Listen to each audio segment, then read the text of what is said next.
For every city you burn, I'm gonna build one high.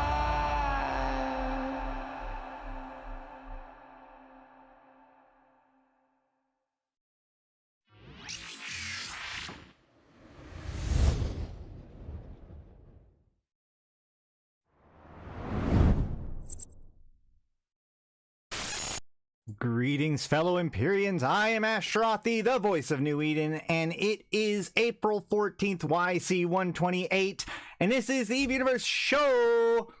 Welcome, welcome, welcome, guys. We have so much to cover today. We are at the construction yard in Uli. This is the new Stargate to the new region of... God, the system is manifest. The region is it's already fallen out of my head. Yay! It is Exordium. How's my audio doing today? All right, so we have a lot to cover today. We have three. Notice how it's a Caldari gate because they're the best empire. Okay, guys, calm down. Thanks, Shads. Welcome in. We have a lot to cover today. We've got three big things that I want to talk about today. One is, of course, the New Eden news and this new, what we've learned. They put out a devlog about the new region and the new MPE and everything that's coming. We have a lot to cover with that. We also have where is it? We have the monthly economic report to cover. And we also did do the carrier escalation with the rogue drone fabricators that I have information from. It is, spoiler alert, it wasn't a big victory. We've got some lessons, and I've got some tips for those of you who may want to run these fabricators in a carrier in the future to hopefully not end up like we did. But before we do any of that, I do want to remind everybody this is the last week of the election. So this is your last chance to get, well, really, I think Wednesday or Thursday is the last day of the event. We can open up the event thing and see. Nope, not that one's probably not going to work. The daily login campaign, which, by the way, even though I log in every single day, I'm so bad at like doing the login campaign that I lost this many days. But we've got 3 days remaining, so I think, if I understand correctly, the final tally is going to be on Friday, which means you can turn in by Thursday.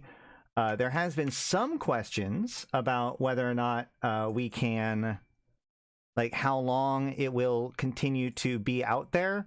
I will say that the only thing that we know about that for sure is that the dev blog, the last dev blog says that you should try to turn them in before it's over. Hold on, let me pull that up real quick.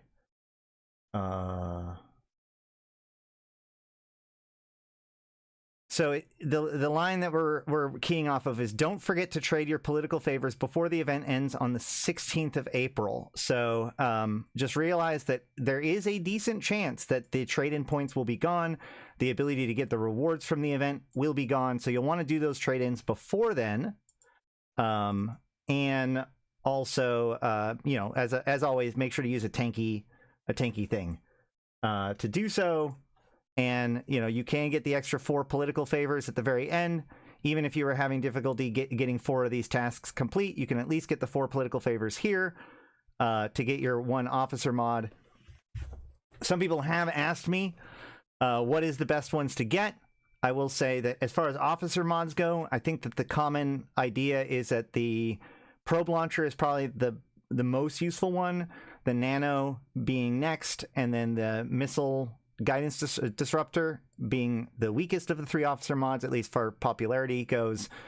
And then as far as the other rewards for like presidential favor, I generally have been recommending the effect bursters, so the different effect bursters for each of the candidates.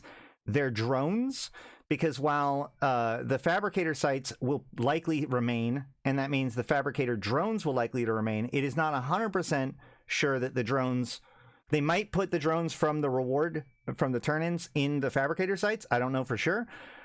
They're almost certainly not going to do the bursters because those are directly connected to those candidates. The drones could go either way. The next best thing that I would say is the Skinner Unlimited items, because those are going to be useful for skindustrialists in the future, and these Skinner doodads are actually pretty nice. And then after that, of course, boosters and skin. Well, the skin crate, I guess, would be the next one, because the skins that come out of it can be valuable over time, although not likely. And then, of course, the boosters are going to expire, so they're useful if you want to use them, but I wouldn't necessarily get them to save for your ISK. Skirmish is Tenzin, mining it for Moreau, and Rodin is information. Yes. Make sure to like and subscribe. That's correct.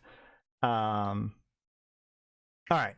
So that's just a little bit of what's going on with the election. Make sure to do all of those, get all of your election stuff done by the end of the event. As you can see, I still need to get some more points. So, yep, get your accelerators. That's true. These drugs will be available afterwards. So you could theoretically pick up some drugs, including accelerators, to then sell after the event is over, because they usually go up a little bit in value when they're no longer available, but still able to be used. But you don't necessarily want a whole bunch of those, because then you won't be able to sell them in time. Also, well, yeah, I'm getting to there in a second, Blue Jay. That's true. Anything else before we jump into the rest of the news?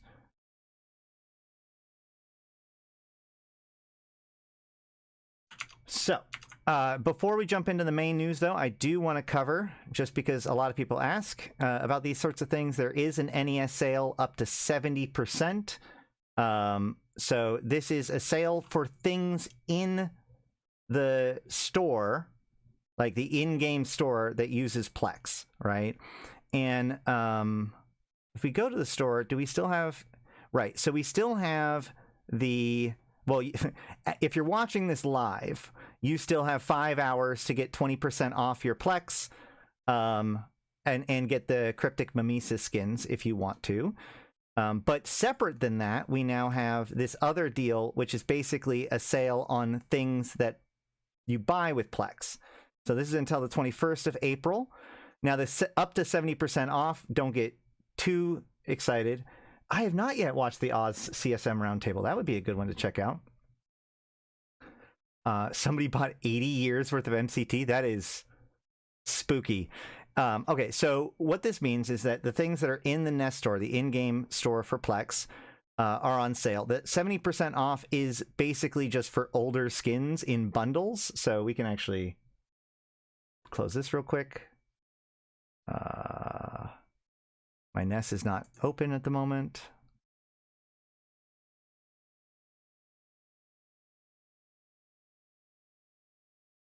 So we can see that, wow, okay, lots of sales, lots of stuff. So we can see, yeah, so like the Kali Neon Skin Bundle, the inks, so basically all of the older skin bundles are at 70% off.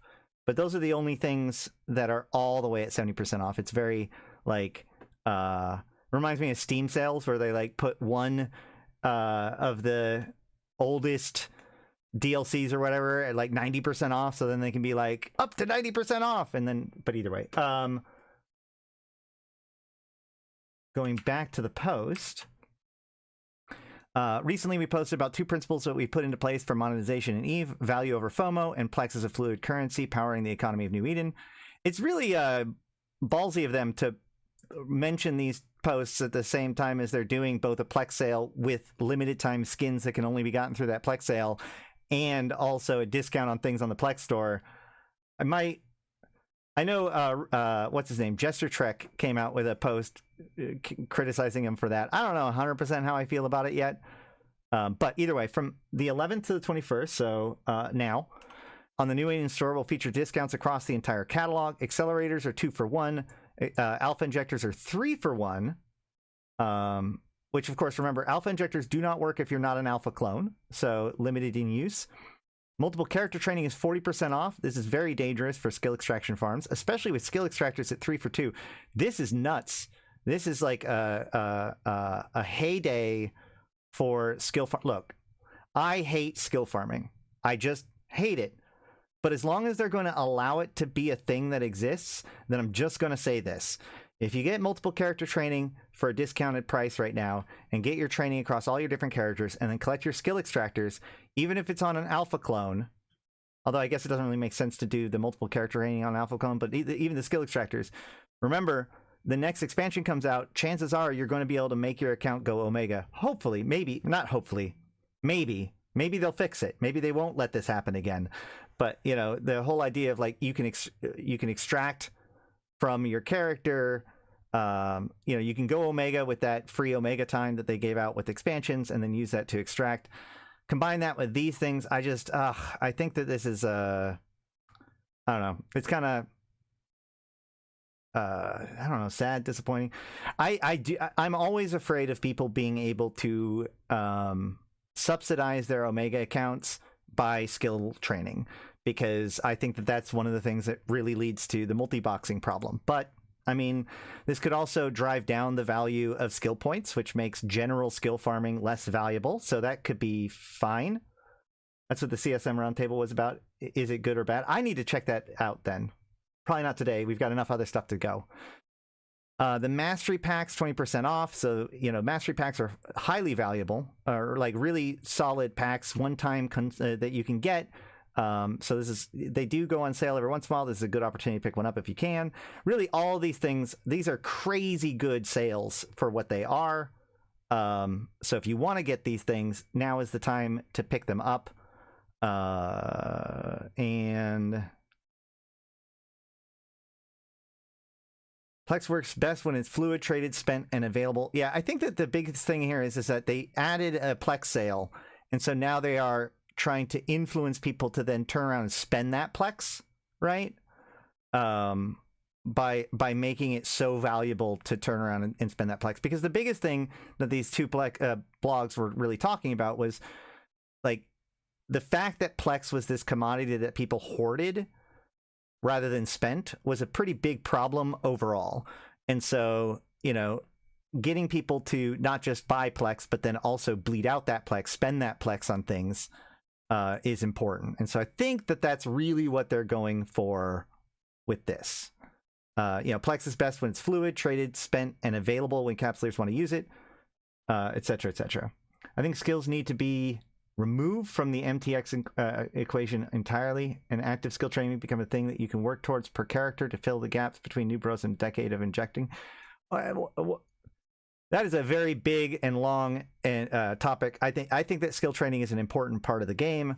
I think that there's plenty of ways for people to be able to catch up with accelerators, since it can be bought in with like in-game effort. I think that skill injection is actually not that big of a problem. Skill extraction is the bigger problem, in my opinion. But yeah, we've talked about that before. So yeah, take advantage of this if you can and want to.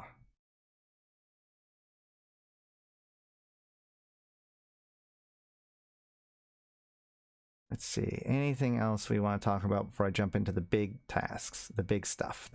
I think we can jump into the big stuff. Daily alpha injectors are great, especially if you are an alpha. One of the things that a lot of people don't realize is that the daily alpha injector can give you more skill points than just the 5 million. So, you know, if you're going to, if you, like, for instance, if you pick up like a starter accelerator or whatever, that helps you get a lot of skill points. But let's say for whatever reason, you're still in alpha and you're at 5 million skill points, you don't want to go Omega, you could theoretically still get daily injectors and inject them in order to move your skill points above 5 million, as well as, you know, login rewards and all that kind of stuff too, right? So there's that. Okay. Let's talk about the news, the New Eden news. We're going to start with the New Eden news, and then we're going to go to the actual dev blog for it. We are at 22 minutes in. Greetings, fellow Empyreans. I am Ashtarothi, and this is your New Eden news for April 13th, YC128. Concord and Air announce new space region. Uli Accord Amendment establishes Exordium. Members of the Concord Inner Circle, along with Air Laboratories, have signed an amendment to the ULI Accords establishing special rules governing the new region of space, Exordium. Exordium was charted by a joint Concord and Air expedition that began in YC123 at a special public signing held by the Inner Circle Tribunal in orbit around ULI 8. Air joined the 5 Concord members in agreeing that the newly founded region would receive special security protocols that prohibit all violence between member states within the region. The agreement also extends to the safety protocols present in capsuleer interfaces. The goal of this amendment is the settlement of this new region. According to Air CEO Yantey Lepouf, is to, quote, create a space free from the conflicts that plague New Eden. Exordium offers us all a chance at the new beginning, one in which we are free to learn and develop without the tempestuous danger that plague the wider cluster, end quote. The first expedition to explore the stars now make up Exordium began when the Air took over the capsuleer training program in YC-123. It will contain over 50 star systems linked by newly constructed network of stargates. This region's only two-way connection to the rest of the New Eden cluster will be a single stargate leading to ULI, which is currently under construction. 4 shipcasters each with an assembly constellation held by one of the 4 major factions will also allow one-way access to that faction's sovereign territory. Exordium, a place for new beginnings. Establishing a new region is no small feat. The spacefaring people of New Eden are used to moving between the stars with the assistance of stargates, which turn distances of light years into seconds of travel. But what about when there is no gate present in a star system? Jump drives, capable of near-instant travel between stars, can only plot courses to systems that have already been precisely charted. Otherwise, they risk hurling ships into dangerous phenomena. Historically, the only option has been limited conventional engines. This means that reaching new systems have been an expensive endeavor that takes decades to complete, and because of this, many stars within the New Eden cluster remain unexplored. The star systems that make up Exordium has been previously remained unsettled because their limited resources did not justify the cost of permanent occupancy. However, according to the head of the internal circle, Arkas Ilring, the lack of resources was actually a boon to the project. Quote, when Air first approached us with this plan, we quickly agreed that it would be important to select stars that would not be so desirable that they would become a new frontier for conflict. Our interest was to establish a space that would foster unity and a spirit of exploration, rather than somewhere that would become a new beachhead to be conquered, end quote. The largest technical problem of the new endeavor faced was time. The decades it normally took to explore new star regions would have made the logistics of establishing an entirely new region prohibitive.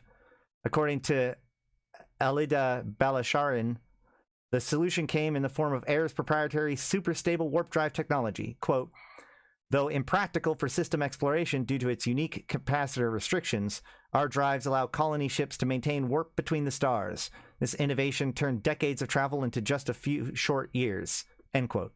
Air and Concord dispatched construction and research teams aboard vessels fitted with these drives to Exordium. Since arriving, they have been hard at work building the nascent infrastructure for this new region. Vel'ash believes that Exordium will be a refuge for innovation and study. In the near future, all capsuleer training programs will be relocated to Exordium. Quote, from this cradle, all new capsuleers will rise, Vel'ash announced, building the foundation of expertise that they need to venture out across the rest of New Eden, end quote. Concord's goals appear to be aligned with Air's, though not identical. Concord will be enforcing strict security limitations that prohibit conflict between nations and capsuleers alike. They hope to use the region as a safe haven to foster unity between the member states, providing a space in which continued diplomatic communications can be guaranteed, no matter how dire the situation becomes in the wider cluster. Concord Director General Panaja Pakosuyo told the Scope that, quote, in recent years, we have seen how fragile the political links between nations can be. We have invited the Amar, Caldari, Gallente, and Minmatar to construct their own infrastructure in Exordium's embassy constellations to ensure that a path to peace always remains open, end quote. The embassy constellations will be held as sovereign territory of their assigned faction, in a similar manner to embassy buildings seen elsewhere in the cluster. The Amar Empire has dispatched missionary fleets to take up residency in the newly dubbed constellation of Haven. Meanwhile, in the Crucible constellation, Caldari megacorporations have negotiated a rigorous program for state-sponsored capsuleer training. The Gallente interim government has established the Federation Free Zone, a provincial district that will not be added to the electoral charter until after the current election is complete. Lastly, the Minmatar Republic have opened up the constellation of Strokar to clans of every tribe for settlement. Those displaced by the Tabitzer incident of YC127 and the Turner incident of YC124 have been given first right to settle. Many of these displaced clans have welcomed the opportunity to make a new home in the protected region. Exordium may not, however, be safe as these settlers would hope. Despite Concord's bold claims of advanced security, enhanced security, early scouts have reported that hostile elements have already begun to infiltrate Exordium. Guristas Pirates, Angel Cartel, and Serpentis Corporation, and even Blood Raiders have been spotted. Working with their own systems that lack Concord protocols, these hostiles are not subject to Exordium's safety measures.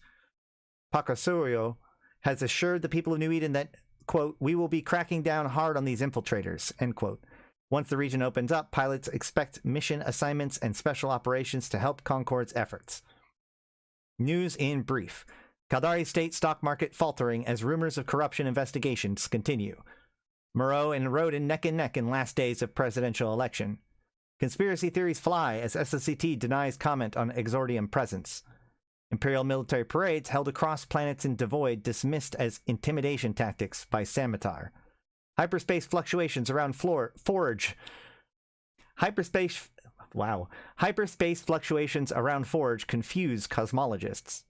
Royal Court prepares for lavish celebration of Empress's Decennalia Jubilee.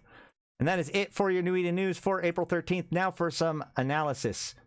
We have, yeah, I know, my APOC is very glitchy a little bit. Yeah, so this is it. This is our big, well, there is also a dev blog that gives us more information about this, and we can even see it in game now if you go into your map. We are currently in Uli, outside of the Stargate to Manifest, which is, of course, offline, and we can see that there is a kind of Concord branded Raitaru over here, and several air bowheads are now at the location building this Stargate to Manifest. If you try to go through it, it tells you it is offline. You cannot go through it as of right now, but it is here. And if you open up the map, we can see that it actually has this long line that goes all the way over to here, which is the new region. We can go to Sovereignty. We can see that the centerpiece of all of this is Concord controlled, and then there's the 4 different areas. Look inside Federation. I do like the news. What about the Federation area? Looks like the front of an Upwell freighter. What does?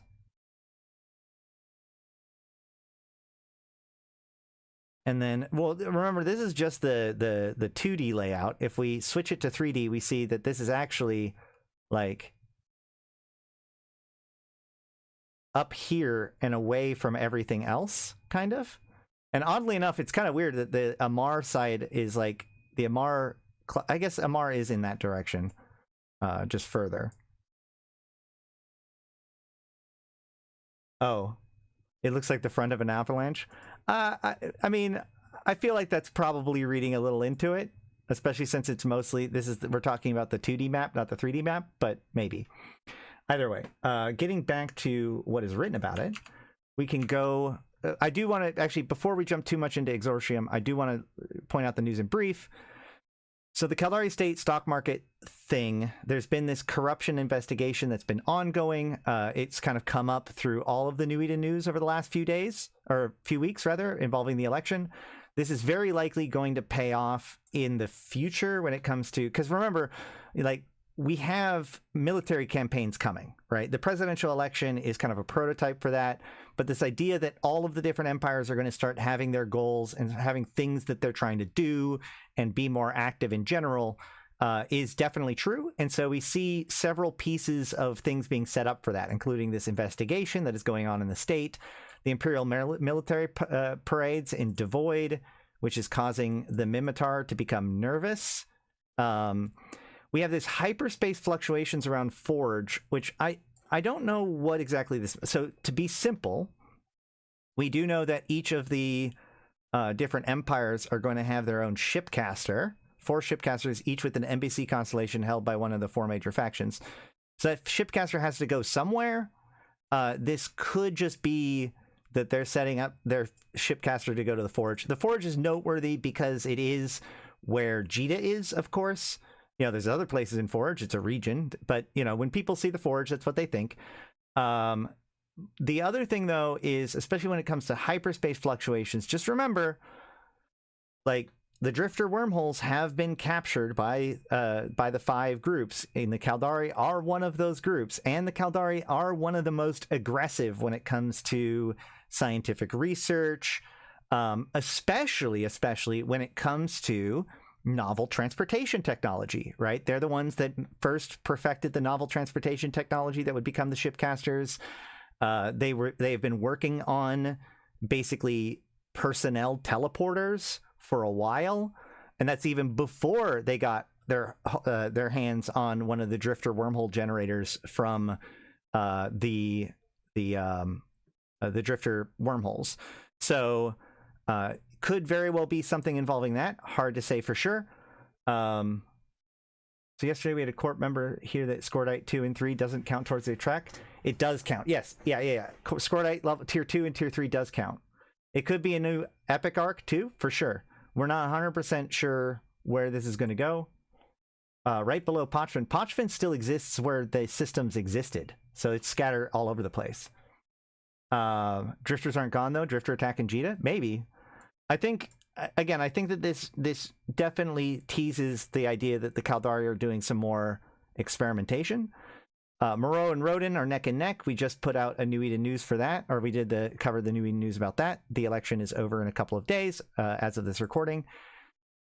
This one, conspiracy theories fly as SOCT declines to comment on Exordium presence.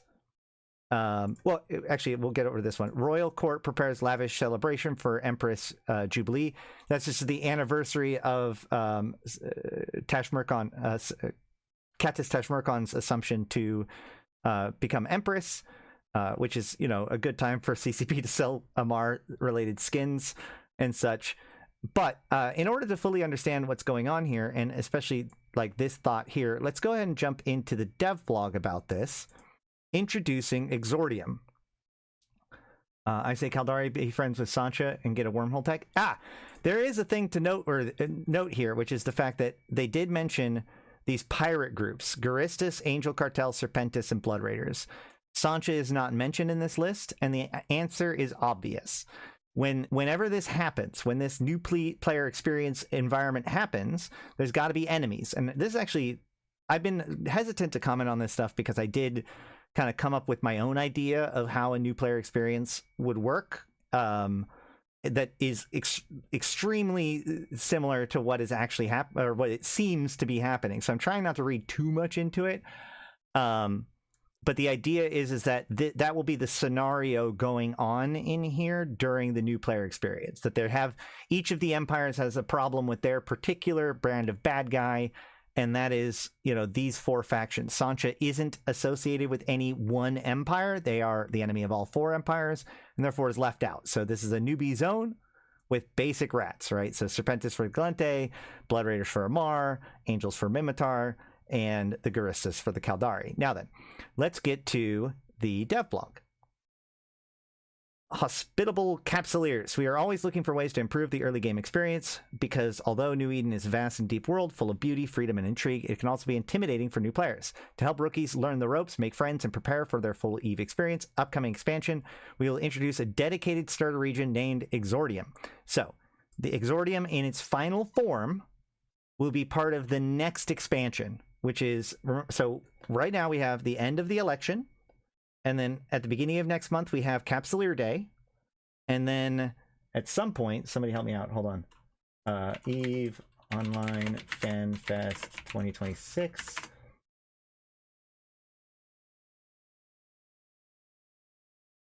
So yeah, Capsuleer Day begins March, April, May, right? Yeah, April. So at the beginning of the month, we have Capsuleer Day. Capsuleer Day will likely still be going on when FanFest happens. I think Thursday will be the last time to turn in. So at FanFest, we're going to get announcements for that new expansion. I imagine that the new expansion will come out sometime within about a month or so after that. And from there, we will get Exordia, the actual full starter region. But as you can see in-game, it already is in the game. So we're going to keep looking. You may remember what it was like to be a wide-eyed newbie, seeing the world of New Eden for the first time. Every bit of improvement we can make to support new capsulators means more players will make it past those initial intimidating steps to eventually experience everything that EVE has to offer. As most veterans know, getting more players to benefits New Eden as a whole. It means more recruits for your corporations and alliances, more customers for your market orders, more good fights in the war zone, and more new friends to meet at the FanFest pub crawl. We have many discussions and brainstorming sessions over the years about improving the new player experience, both internally and externally, with many of you. An idea has been cropped up recently as adding a starter zone to New Eden, where rookies can begin their journey together in a space designed specifically for them. This idea will become a reality with the introduction of Exordium. Currently, new players are distributed across multiple systems when first starting out, spread across high-sec determined by their choices at character creation. This has major downsides. For example, when two friends decide to try EVE Online together, different choices of Empire or School leave them starting the game dozens of jumps apart, making it much more difficult to find each other and play together. This current distribution of starter systems also reduces player exposure to one another, and we believe that they would benefit from being able to more easily encounter and connect with others at a similar stage in their EVE journey. This is actually something that I even remember. Well, that's 5 constellations. So I remember back in 2019 at EVE Vegas talking to CCP Burger about this idea of like a new player experience and having all new players come through ULI. And the big advantage of this is like, look, players want to interact with each other. Players want to interact with new players. You do have the problem of people wanting to pick on new players, but you also have the problem where people want to be supportive of new players, but like, you know, a good example of this is actually Mike Azariah, who runs the school bus. Every day, he has to travel a whole bunch of jumps in a bowhead in order to go from starter system to starter system in order to hand out free ships. So the question was, is there any we'll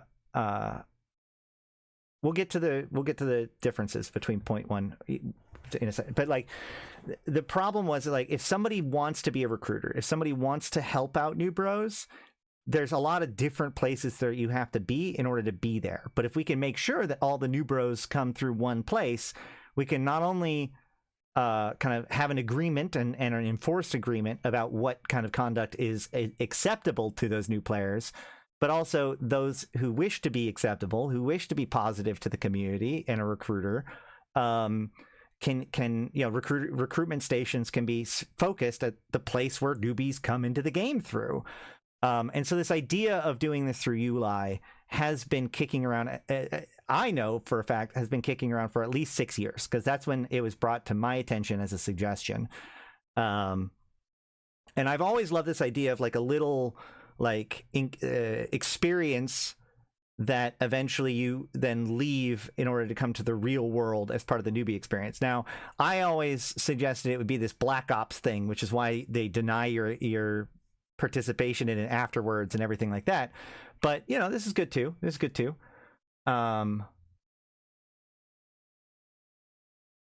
But let's keep going.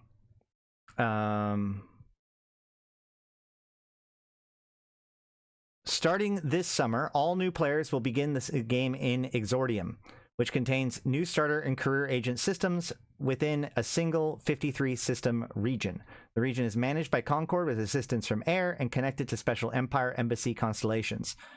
Placing all new players in the same region will give them opportunities to meet other rookies and create a great environment for corporation recruitment and mentorship by existing players. It will also mean that players can more easily reach their friends. So here is Exordium, which we looked at already in game. But wait, I hear you explain, if rookies will be spread out over 53 system, how is this going to bring them closer together? Well, the primary hub system of Exordium, known as Manifest, is centrally located and within easy reach of all other systems in the region. It includes a new Air Trade Center station, which will serve as an excellent meeting and trade location, as well as the Stargate to Uli, which will serve as the primary entry and exit point for Exordium. The Central Concord constellation contains the 12 new starter systems, into which new players will be dynamically placed as they finish the Air MPE. These starter systems are no longer split by Empire. Instead, rookies will be placed within the load based on the load of each system, so the new regions can dynamically adjust to accommodate periods of high newbie influx. Here's an interesting thing that's very interesting, or like one of the things about this that I'm wondering, based on my previous conversations with them, is that one of the things that CCP has talked about doing, because I remember talking to them about this and saying like, oh, well, what you should do is make it so that the character sculpting process happens later in the MPE, right? Get them into the MPE and get them there. Why would you get them to focus so much on their appearance only to then realize that their appearance doesn't matter? Like that seems like a good way to set people up for like disappointment and failure and frustration. And CCP told me that they had actually done A/B testings in this whole thing. And it turns out that players that are not given that opportunity ahead of time, I'm going to just not accept that right now. Players that are that do not accept, or sorry, the players that did not go through that experience tended to bounce off the game at a significantly higher rate. That whatever it was, the act of making your character really helps you kind of establish yourself mentally in the game and get you to commit into the game in a way that like just giving you a ship at the very beginning doesn't. So great, cool, human psychology. But the thing that CCP was interested in is, can we decouple the choice of Empire affiliation with final can we kick that down the road? The idea that you are born as a Mar or born as Gallente, because a lot of players, like the very first thing they're told is to make a choice as to which Empire they're in, and then they want to make an informed choice, and so they look into whether what a good choice would be, and then they get told that it doesn't really matter, and that is kind of wonky. And so the idea that like what Empire you are aligned with should be a meaningful choice that may not necessarily happen at the very beginning of the game. And so what I find fascinating here is that in this whole setup, everything with the MPE that they're describing is happening within this Exordium, or like in the central Concord area that isn't Empire aligned. In fact, with the final exit being in Manifest, you could theoretically assume that somebody could go through this entire MPE experience without ever going to any of the empires, and it doesn't matter which empire they go to in theory, based on their experience within the central constellation. And so I wonder, I don't know for this for sure, but I wonder if it'd be more interesting if, like, especially with things like military campaigns coming and all this stuff with standings, I think it would be interesting if the act of choosing which alliance or which empire you want to side with, right? You can do all your stuff in Exordium, but you only go to the embassies in order to kind of see which group you want to join, and then you can join that group and go through their shipcaster. Or you can reject all four and just leave out Exordium. I don't know for sure if that's what they're going, but it does feel like they've at least set themselves up for that.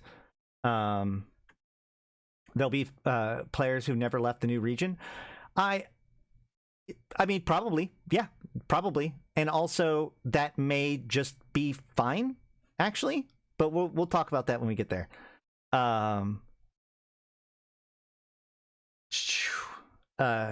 PvP is a core element to the EVE Online experience and provides a crucial portion of the cycle of creation and destruction that drives EVE Online, New Eden's economy. The shipcasters will be a one-time use only as well? Almost certainly, yeah. I'm curious what the player's backstory will be then.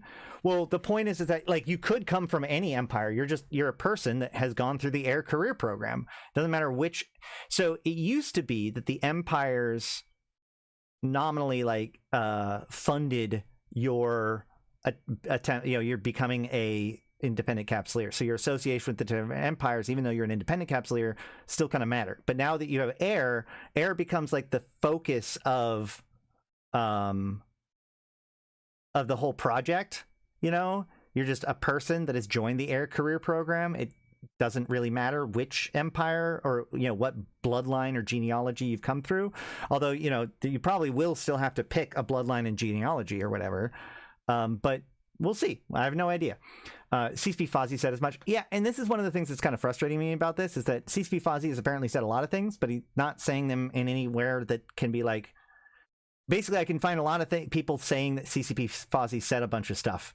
So, yeah, there's a lot more information that we potentially have, but we'll piece it all together over time.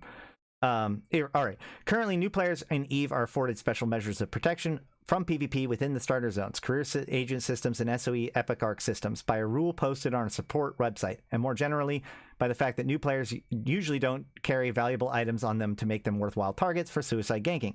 Of course, this doesn't mean that they're not targeted. It's just more uncommon. However, new players do not know this and are often have read the stories about how EVE is ruthless and cutthroat. And this is actually true. This is one of the things I've said many, many times, which is like, when somebody joins EVE, they know two things, probably. If they know anything at all, they know two things. One, they know very, very little about this extremely complex game, and everybody is going to try to use that fact to their advantage to hurt them, take advantage of them, etc., etc. And so this causes players to not only like be paralyzed, you know, unable to navigate the learning process on their own because they don't know what they don't know. But, you know, this idea of like, oh, well, you should be able to learn from other players. But they're taught not to trust other players. Like, that is one of the foundational cursed problems that EVE Online has always had, where it's like, oh yeah, you should totally just learn from players. Yeah, but players are the same people that you've been taught are going to take advantage of your lack of knowledge. So you have to find a happy medium there. And while there are these policies that have been in place, A, they have to be reinforced enforced manually, and B, players aren't aware of what is and isn't safe. They're just told that anytime you undock, you're not safe, right? So, okay. This means that some new players are learning the basics of EVE Online under a cloud of anxiety, knowing that other players could show up and attack them at any time. Exordium will have a new starter space security tier that completely prevents PvP within its borders. While players are in Exordium, their safety will be locked to green, and other normal methods of legal engagement in high sec, such as limited engagements, wars, and factional warfare, will not apply. So you cannot attack players in Exordium. Does not matter. Doesn't matter if... there's no mechanism to allow one player to shoot at another player, even duels. This is intended to provide new players with a secure environment to learn the game without needing to worry about PvP risk yet, to prepare them to continue their adventure by journeying to high sec and beyond. Yes, no dueling.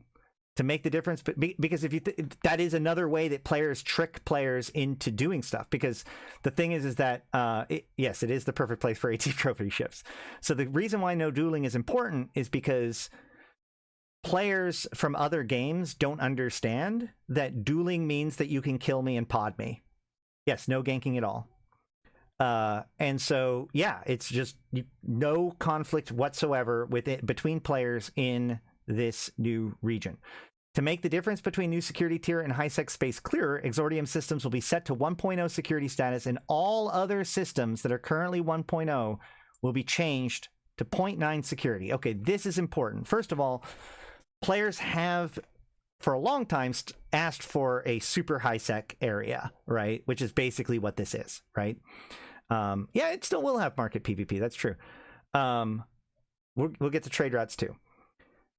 This is the thing that has jumped out to a lot of people. So all currently existing 1.0 systems, including, I assume, ULI, which I'm currently in, will be reduced to a 0.9 system. So the only places that'll be 1.0 will be Exordium.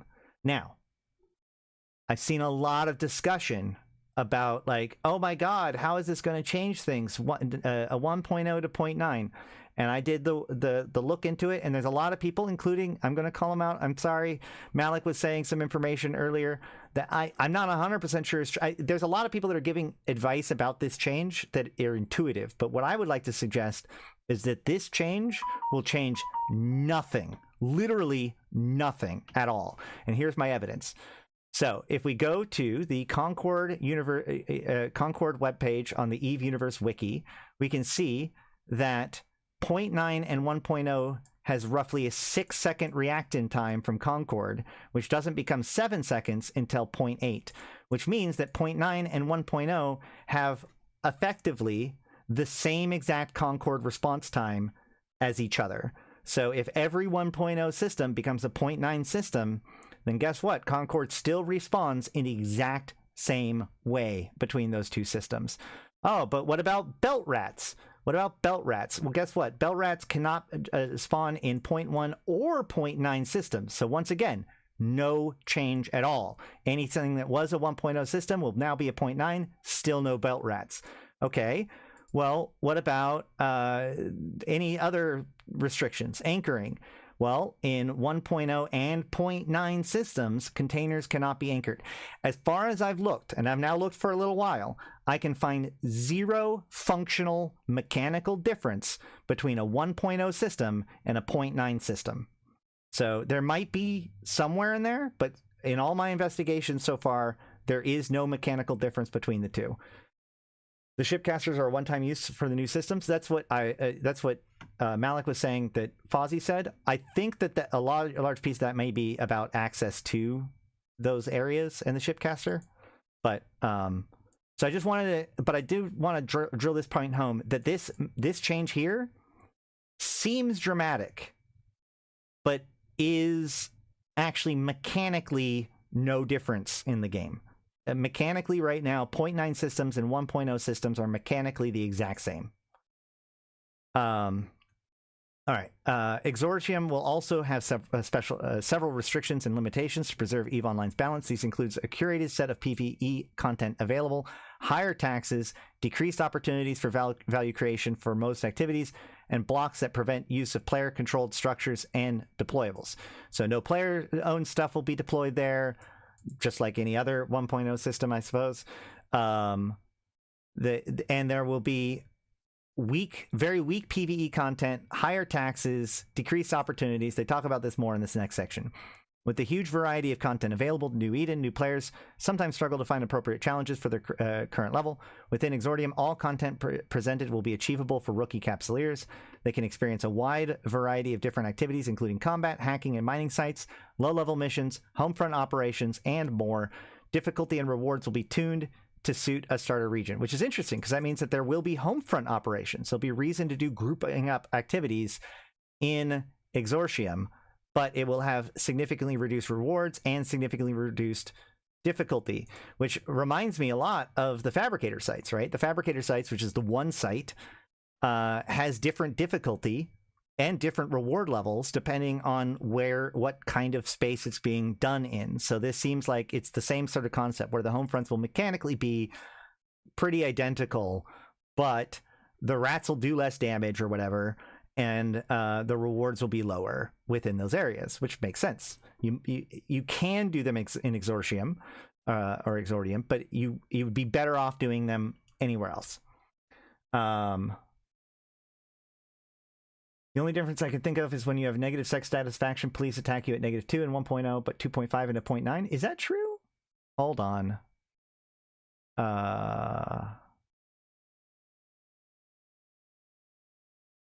Where is... Do I have anything about sex status in here? I should.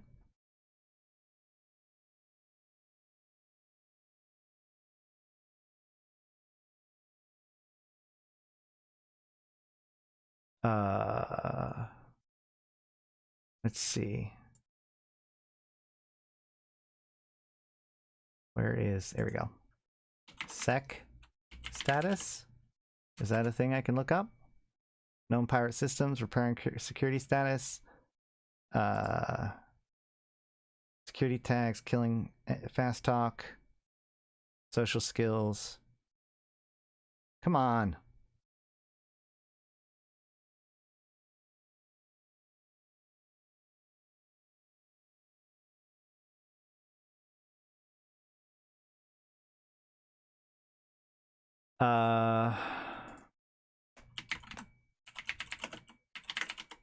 Security status. Yep, you're right. So okay, great. So one mechanical difference is that you will now basically be free to move everywhere in high sec, even if you have a negative 2.4 security status. Congratulations. Thank you, Always Lemons. You did find a difference. I appreciate that, actually. I'm big on being thorough. Anywho, jumping back into this. Okay. Within Exordium will also introduce newcomers to the lore and story of New Eden, deepening their immersion in the world. The ability to curate the content available in Exordium also helps us balance risk versus reward. For example, all of the ore found in Exordium will be a new Tier 0 variant of Veldspar and Scordite that can be balanced independently. Hey, thanks for that. All hacking sites are also special variants of existing high-sec sites with independently balanced loot tables. Homefront operations will also have a different reward curve with lower overall payouts.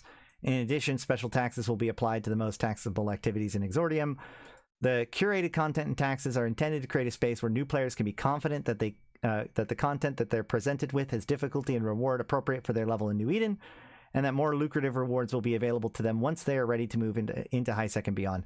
I think that this idea that players are going to, like, oh no, people are going to just live in Exordium. I mean, sure, it's a sandbox. People can make whatever choices that they want to.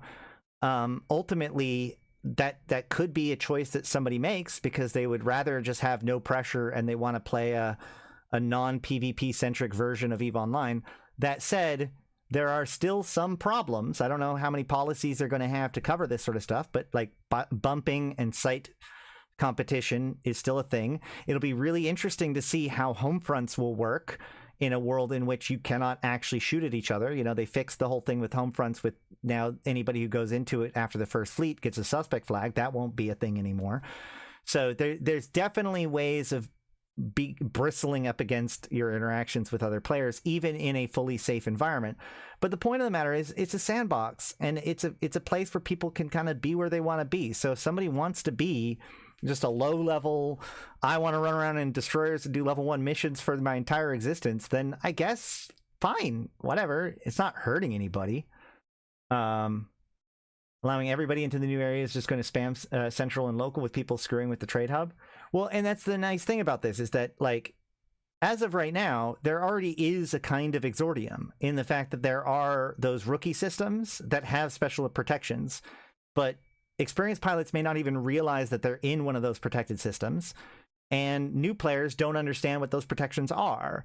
And so if nothing else, what this does is it makes it much, much, much more clearer where CCP can implement and enforce higher tier of behavioral policy. It may be against the rules to bump somebody or to harass somebody in Exordium. We don't know, but the point of the matter is that most of the incidental problems like ganking gets removed, and it allows everybody to kind of know, like, this is the area that's protected. The other everything else is not protected. So, all of those newbie starter systems eventually, now they said that there's going to be a transitional period, but eventually those will lose their protected status, basically.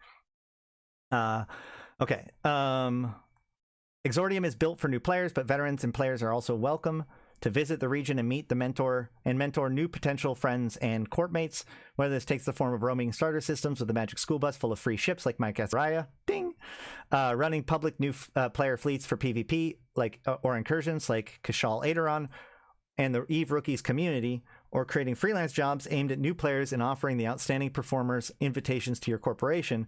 The much more compact layout of the newbie systems in Exordium should hopefully be a major boon to all of the friendly neighborhood capsuleer mentors. To assist with corporation recruitment and freelance job broadcasting, the region layout has been designed with a central hub system that will have additional office slots, so that will be within 4 jumps of every other system in the region. So they're making it so that it's going to be easier to... that's a good one. They're going to make it easier to...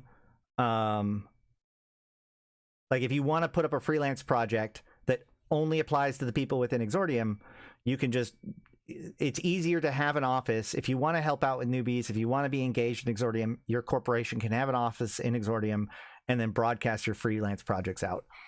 To assist with the corporation recruitment, but we already did that. We're very interested in hearing from all existing players who participate in mentorship and new player-focused communities, as well as from recruiters and corporations that welcome new players, about what we can do to make this new region, an even better place to meet and support rookies. So another thing that I've seen is that some people are talking about this could be a way to get around hauling, but if your access to the shipcasters are extremely limited, i.e. like your one-time choice at the very beginning of the game, then obviously that doesn't help somebody who's trying to use it to get around. And if it leads to the faction warfare headquarters systems, which makes sense, then yeah, likewise it doesn't.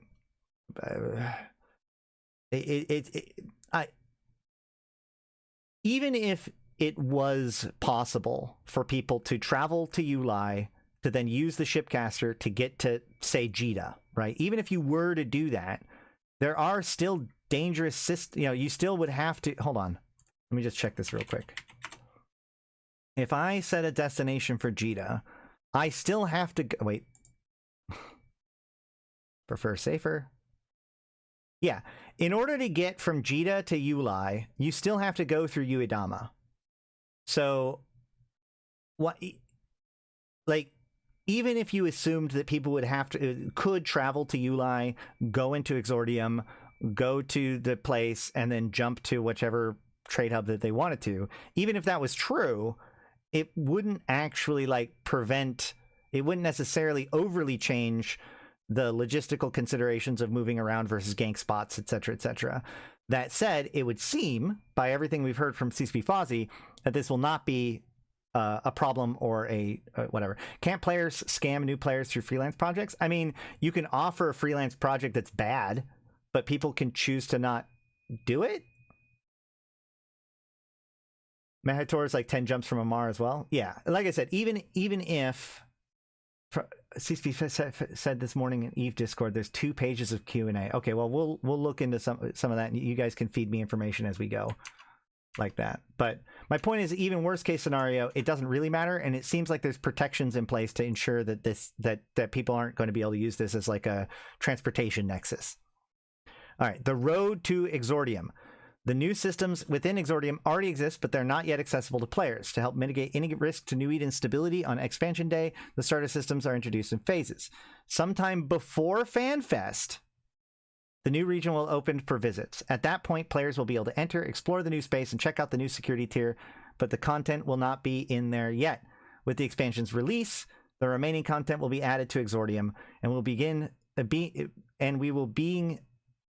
they wrote it right, I read it wrong, and then we will begin sending all new players there. Any capsulators who have entered the Eve before the expansion will continue their new player journey using the existing systems spread throughout HiSec. We look forward. So at first there's going to be both systems. So newer players, like players that make a brand new character, will end up in Exordium, but all of the existing starter systems will still be the way that they are for some amount of grace period of time. I assume until like whatever the expansion's major update is, for example. We'll look forward to hearing from you on the Eve Forum or Eve Discord, yada, yada, yada.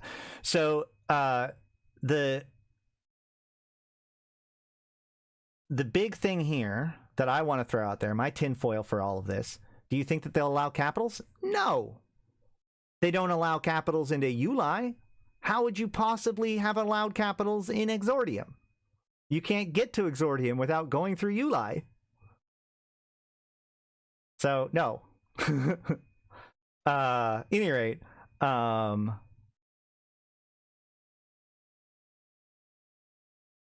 what I think is going on here is, to go back to the New Eden news real quick, this other note that we looked at: conspiracy theories fly as SOCT declines to comment on Exordium presence. So my expectation here, guys, is that they did say, so before FanFest, the new region will open for visits. At that point, players will be able to enter, explore the new space, and check out new security tier, but the content will not be there yet. So here's my prediction for you. The reason why we're doing this right now, by we I mean they, like CCP and EVE Online, the reason why this is all happening right now is because Capsuleer Day begins in like 2 weeks. So Eve's birthday, if I remember correctly, is the 3rd. It might be the 6th of May. So Capsuleer Day is attached to Eve's birthday, and Capsuleer Day is is mostly associated in the universe with the SOCT, which is not part of Concord, but is, well, actually, no, you're right. I'm wrong. SOCT is actually one of the member empires of Concord, because, you know, Concord is represented by the 4 major empires plus the Jovians, but the Jovians have handed over their authority within Concord to the SOCT. So SOCT is part of Concord, but my expectation is all of this, what they're saying, opening it up before FanFest, I think that this new region, Exordium, is going to somehow be connected to Capsuleer Day. Now, it's going to be weird with the rules in play, but it could just be a turn-in point for rewards or something along those lines. But between the New Eden News and what they're saying here, I'm just going to predict that the SOCT has something going on with Exordium that we will learn about more during the Capsuleer Day event. Has there been any big SOCT stuff? Really, not since the Drifter Crisis stuff died down. They're a huge component to the anti-Drifter, anti-death. Like SOCT is one of the major forces that are anti-Drifter and anti-deathless. Specifically anti-deathless. More anti-deathless than anti-Drifter, honestly. But they've been pretty quiet about that. Yeah, the ships did get a nerf. That's true. So that is what I think. That's why I think that all of this is somewhat connected between the New Eden News and the actual announcement. But if you are watching this edited for the New Eden News, I think that's about it for the New Eden News and its analysis today.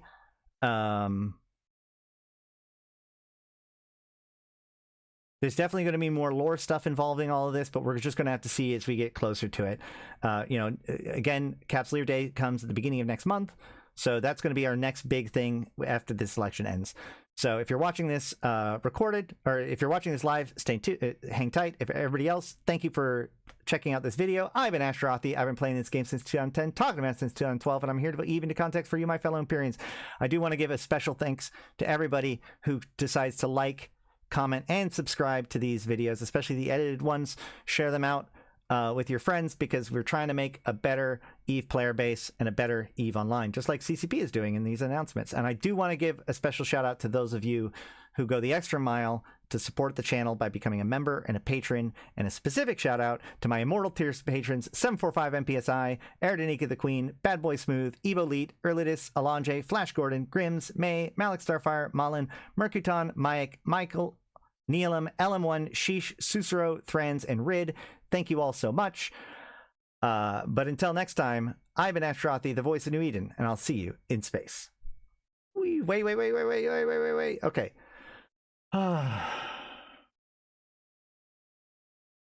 Did something happen in Kazago? Yeah, the epic arc, right? Yeah. Why? Did I miss something from Kazago? I didn't see that mentioned here.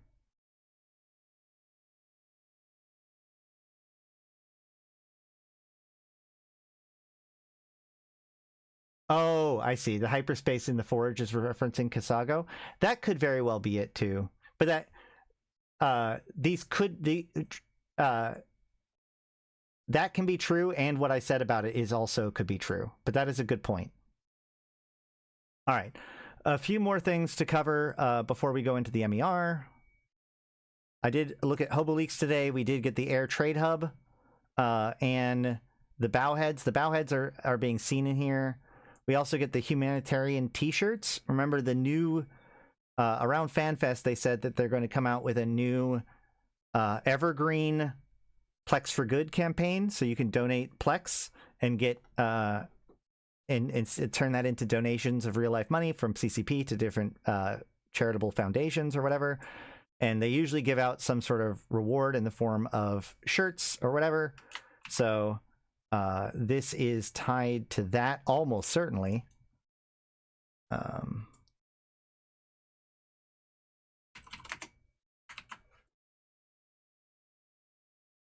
We can close this and we can see we're still here. Oh yeah, these are very similar to the previous ones that they've given out for Plex for Good campaigns. So almost certainly for that. And it says this highly prestigious item of clothing was created in YC128 and presented to New Eden's charitable societies. This shirt stands as undeniable proof that the purchaser is on the side of good in a world that all too often can be cruel and merciless. Wear it with pride and know that you have made a difference in the lives of strangers. Cool, cool. And then the Air Trade Hub looks pretty cool, and it's also under construction. So this does, like, this is likely the state that we're going to see it when we first go in there, and then with the expansion you'll see the final, you know, production of it, which is pretty cool.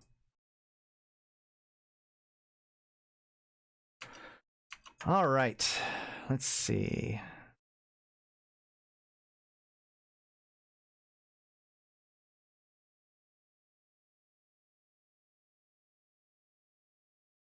That is it for that.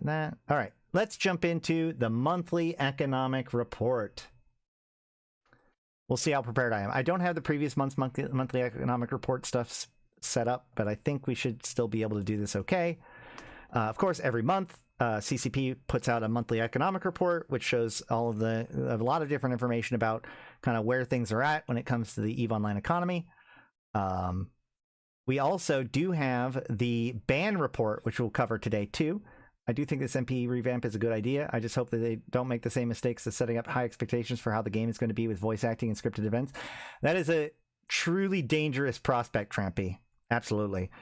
You know, that has been a problem in the past for when CCP puts too much polish on the NPE, then they leave the NPE and they're like, what's all this stuff? Like, they've been set up to understand that there's going to be quests and missions and voice acting, and then they find out that actually the game is pretty thin in that regard.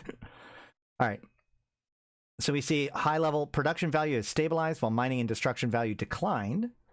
Total ISK faucets increased by 17%. More is coming into the system. Edencom data enter the top 6 commodity faucets, displacing bounty encrypted bonds in March. Edencom data faucet was 14% higher than the bounty encrypted bond faucet.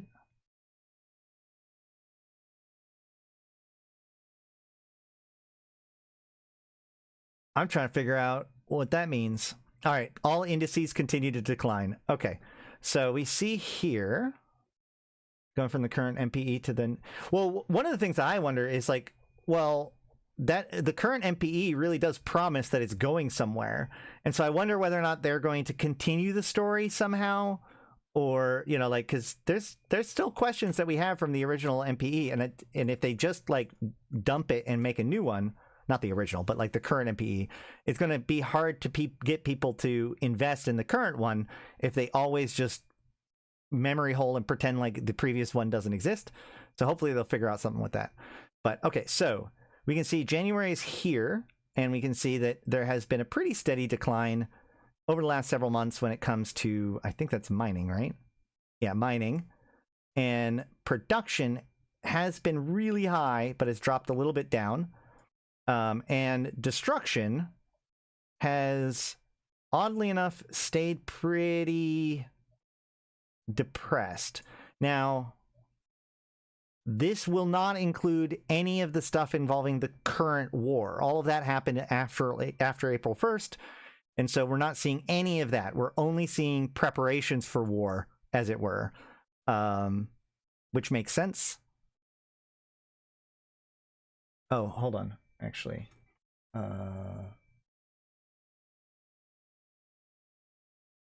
hold on. I had an image that I wanted to show. Shoot, hold on.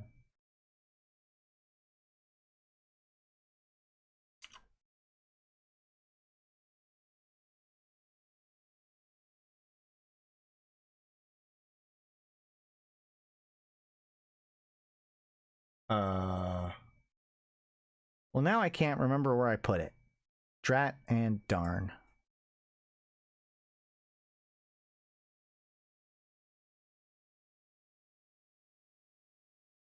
Oh well.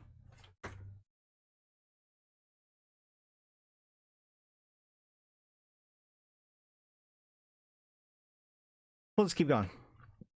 I had the I've made, or I have the combined image of all of this, like going back to before 2021, just so we could check stuff. But I don't think it's going to be that important. I think that we can pretty much figure out what we're going to figure out based on what it is. All right, mining by portion. We see, we did see that decline in mining starting in like what looked around February time period. And so likewise, we can see that a lot of that decline is happening in nullsec, because nullsec is losing its market share, as it were, to kind of everywhere else evenly. Although there is a little bit of a, like, it doesn't look like wormholes are taking up a big bite of it, but it is mostly going to high sec, low sec, and NPC nullsec. But a lot of it is also going to be in high sec, because this does include the election. At least some of it, I think. It is, yeah, you're right. It's mostly in high sec, and I think that's mostly the election. Production by portion kind of has remained somewhat stable. It looks like we do see a little bit of extra manufacturing in nullsec, maybe some in lowsec, but it is, if there has been an increase in production recently, it has been in nullsec, but then that tapped back down. Again, preparation for war being what it is. Destruction, kind of all over the place, but we see a retraction in nullsec, mostly coming from high sec. Again, it is possible that the whole, like, the election has caused a lot more just general activity in high sec. Hard to say for sure.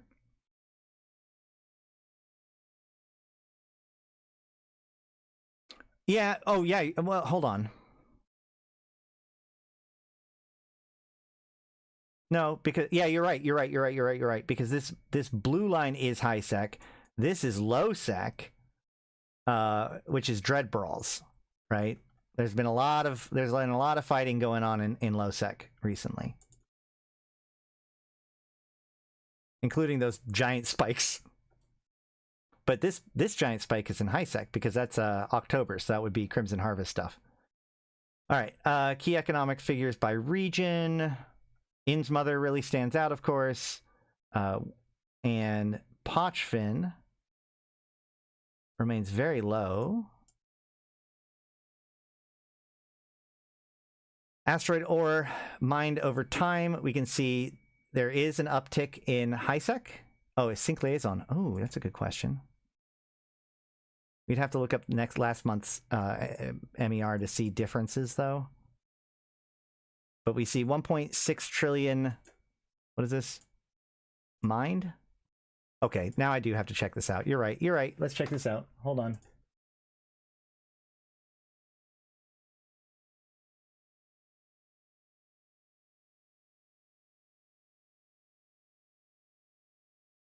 What sucks is that, like, they have the monthly economic reports, but they don't always flag them correctly.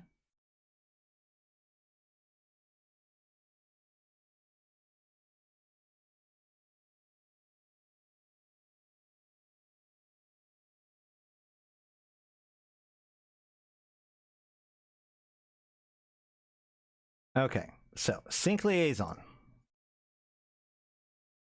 1.3 trillion mined versus 1.6 trillion mined. So that's, I mean, that's not nothing. That's like a 30% increase, just around 30% increase. What if alphas are restricted in Exordium? Want to leave newbie land? Pay up? That there's no reason to believe that that is true. Production went from 8.2 to 9.4. So a whole bunch of extra little production being done in Sync Liaison as well. With destruction 1.5 goes to 1.9. So once again, destruction is up. You know, it's been a good month for Sync Liaison. NPC bounties. Oh, this could be fun. 274 billion goes to 338 billion, like increased by over a third for bounties. And loyalty points, less exciting, but probably will still be there. Goes from 216 million to 297 million. Not a lot of extra LP being earned because a lot of people are doing like level 1 missions and stuff. So not a huge amount of LP being earned. Most of it being jet canned. Yeah, I mean, that's part of it. And then what is the final one? Trade. Oh gosh. Trade in Sync Liaison goes from 18 trillion to I bet 22 trillion. So, yep, it's been a good month for Galente Space, that's for sure.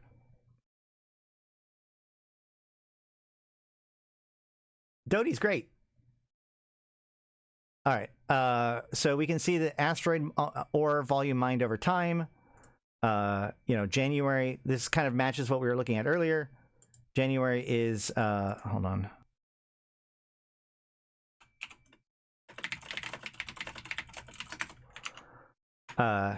So this kind of matches that dip, and we can see that the vast majority of all of the drop down in it is in nullsec, and we do actually see a little bit of an uptick in mining towards the end of March in highsec. Asteroid ore mined over time. We have Innsmother, Wicked Creek, Sync Liaison, Fountain, where last time we had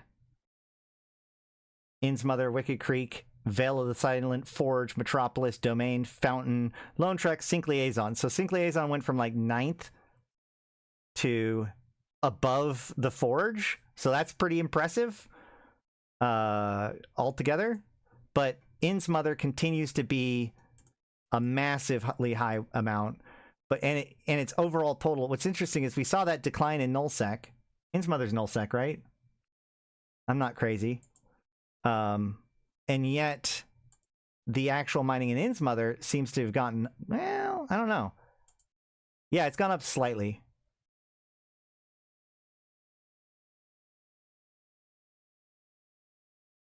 Yeah, Innsmother is goons. That's why. Okay, so while mining is overall down, mining in Innsmother, which is goon territory, happens to be a little bit up, right? And Wicked Creek is just at the 10 billion line here, and just over the 10 billion line here. So it looks like a lot of the drop in mining is elsewhere other than those two regions. Yes, it makes sense as people are mobilizing for war.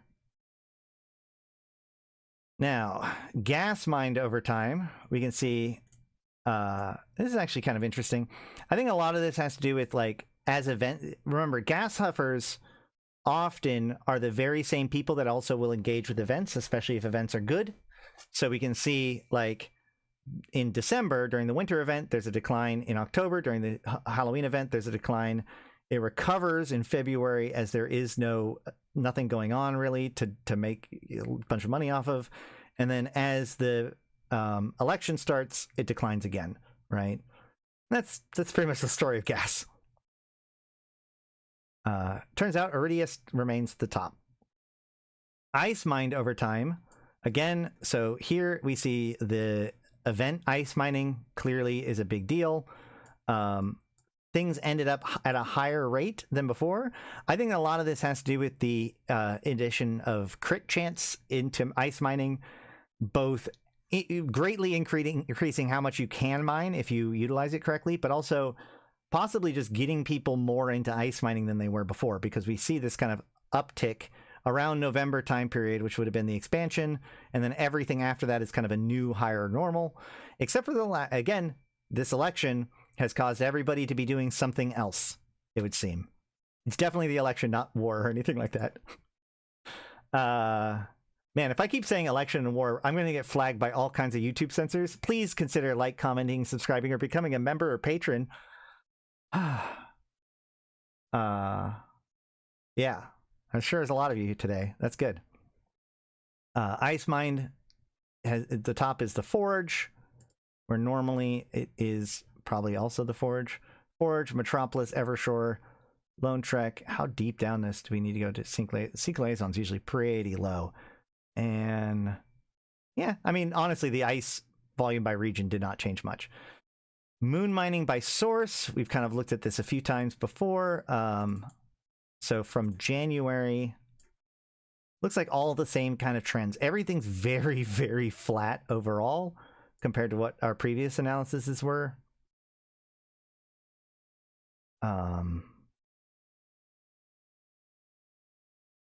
Yeah, I don't think we're going to see much of a difference in this until next month with the war. We do see maybe a slight decline in R4, but it's very difficult to I mean, it's within nominal levels, basically. Moon mining by region. Okay. Vela Silent Fountain Innsmother Detroit. Vela Silent Innsmother Fountain Immensia catch. So Vela Silent still remains very, very high. It goes from just under 1.2. Yeah, in fact, it's a little bit up. Sinks and faucets. Bounties, 57. Up from 48. That probably makes sense. Let's see. ESS main bank payment goes from 25 to 31. There is a lot more ratting going on last month than the month before, which kind of tracks because, again, you know, March, at least for the first half of March and before that, didn't really have anything going on. And chances are nullsecers aren't going to care too much about the election, so they're just spinning.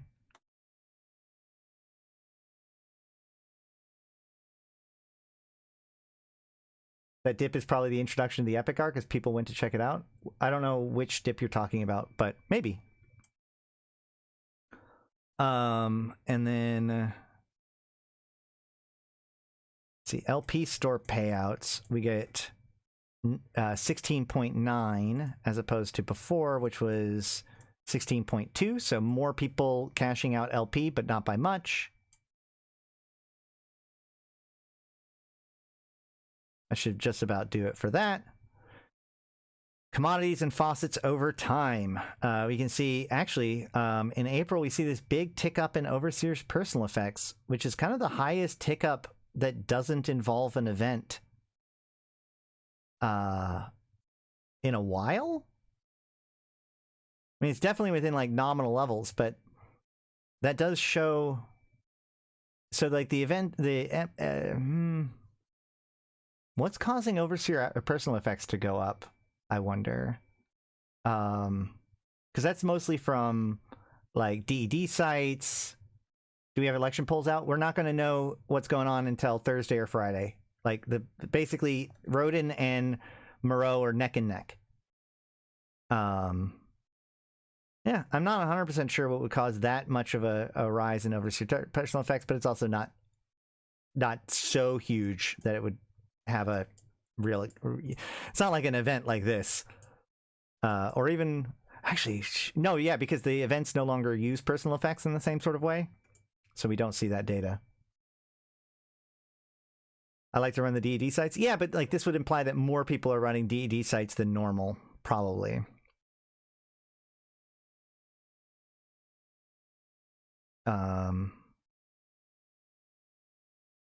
Top 8 sinks and faucets over time. Wait, what's it? Oh, so this is commodities. This is sinks and faucets. We can see that the commodity market has ticked way up, probably a lot more than what is already accounted for. That's probably because of like fabricators and other commodities that came from the event. More ratting from null does mean more escalations. That's true.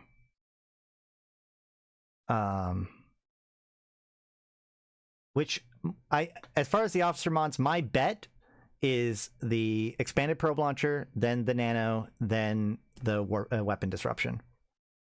Any rate, we see nothing too alarming. We do see this jump and just staying high when it comes to bounty prizes.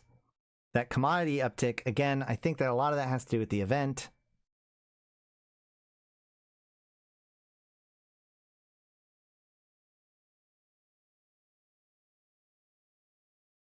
Money supply, total remains, everything's kind of flat right now. And that's overall kind of fine, I would say.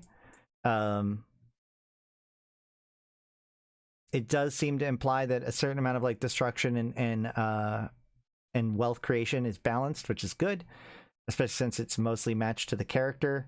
Corporations continue to slowly but steadily increase. Velocity of ISK is actually low. I would imagine that this is because, again, while this war was kind of a surprise for some people, it wasn't a huge surprise for other people. This has been something that's been slowly grinding towards for a while. It's interesting that this is combined with that really high production. That means that a lot of things are being produced, but not necessarily traded. And also, it's worth noting that, like, when you look at the ISK velocity versus the ISK without other things, a lot of the volatility that had been happening at the last half of last year was mostly related to Plex stuff. So Plex stuff crashes. The actual like stuff being traded back and forth, like non-Plex related materials, remains relatively stable and flat. The MPI is down. Woo! Okay, so the MPI is now down to the lowest place it's been since 2022.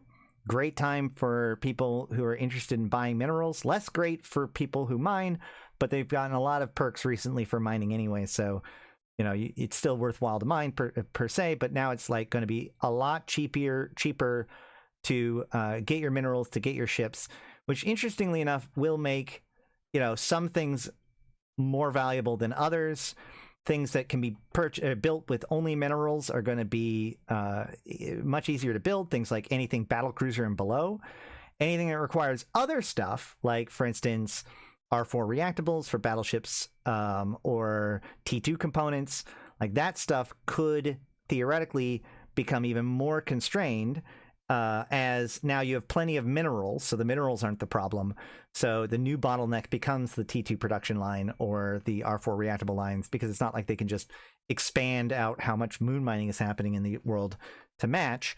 So it'll be interesting to see how this plays out over time. But as they pointed out, all indices are currently down. The prices are dropping. This does make a lot of sense. I mean, we've been saying this for months now.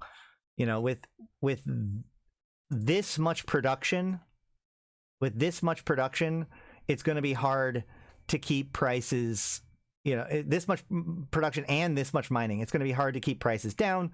And we're seeing across the board, everything's being made a little bit more affordable. It's going to be really funny to see what happens over the next couple of months, because war is good for business, right? So we've had the quiet before the storm. The storm is now here, but we won't see the full impact of this until next month. Mineral price index, we can see it's down across the board, with a smaller down on high-end minerals, which makes sense.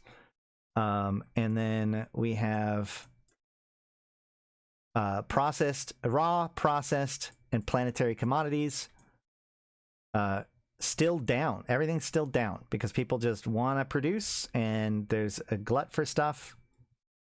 And also, I mean, I wonder if it's because Tech 1 is really having like kind of their time in the sun at the moment. I'm not sure. Tech 2 also does take a little bit longer to get people's like factories up and running.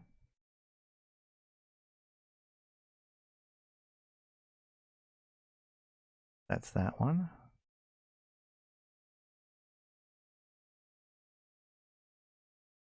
Secondary producer, we have salvage materials are also down. Everything's down. Everything's down, guys. It's a good time to buy.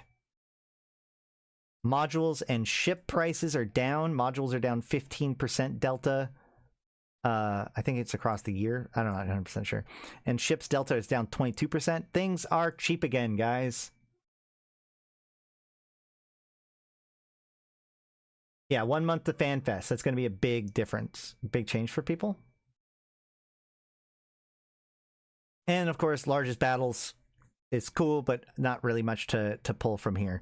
There is something else I want to cover, though, which is, forgot to cover this last time, but we did start receiving a ban report. So here's the ban report for February 2026. 27 accounts were banned for ISK buying. 57 accounts were banned because of they suspected that they were hacked. 1,899 was for ISK selling. 2,377 was automation use, i.e. botting. 52 was payment fraud, i.e.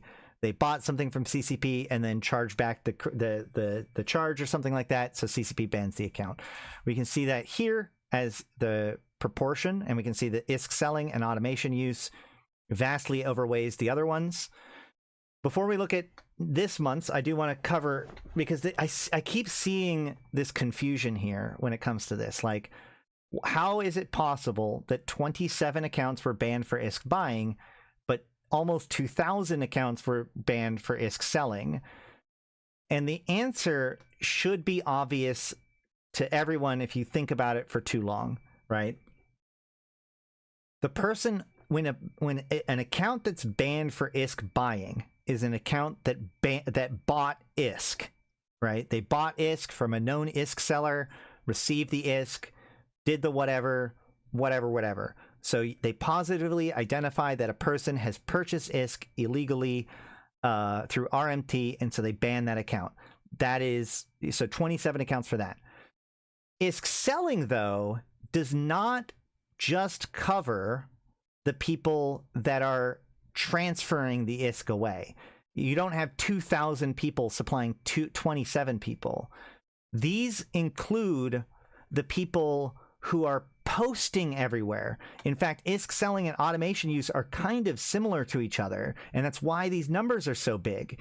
It's because these are accounts that, like, if you go sit in rookie chat for any length of time on a long enough timeline, within a little bit of time, you'll get somebody posting about their ISK selling website, right? And that account gets banned. They're banned eventually for advertising ISK selling. So what do? They make another account and they jump back in and they keep doing it. And so there's, they can't stop the people from continuing to make new accounts and continuing to post about it, but they can continue to ban those accounts, which is why we see 100 times more people participating in ISK selling, i.e. that also includes advertising ISK selling, versus the 27 people that actually participated in the ISK buying process. That's why these two numbers are so big and different. And it's also why the ISK selling and automation use numbers are so close to each other, because once again, bots will get their account banned and then they'll just make a new account and keep going until that account gets banned. And so ISK selling bans and automation use bans are effectively like churn. Whereas these other ones, an account being hacked, an ISK being bought, or payment fraud, these are actual people, individual people that are doing that thing, and that is the thing that is being acted against. So these automation use, 2,300 automation use accounts, could be 30 people for all we know. But that's just the number of accounts that they churned through the month, okay? So with that said, let's look at this month. So here we see that automation use has become significantly higher.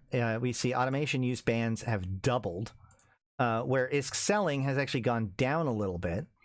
ISK buying is at 43, which is, again, almost double of what it was before. And payment fraud is up to 80 from 52. So overall, much higher banning, except ISK selling. ISK selling is the only number that went down. And 329 accounts hacked. That's actually very spooky. 57 to 329. This is something I've always worried about when it comes to like going after botters and farmers. Like they're just trying to gain their ISK, and if it becomes worth more to hack people's accounts than it is to bot, then they will transition to that form. So please secure your accounts, get two-factor authentication, do what you need to do to make sure your account gets secured, because that is a very strikingly high number of hacked accounts being banned compared to the previous month. Now, we only have these 2 months, so who knows? Maybe this is more the normal number and this was a lower number, but keep your account safe, guys. All right, and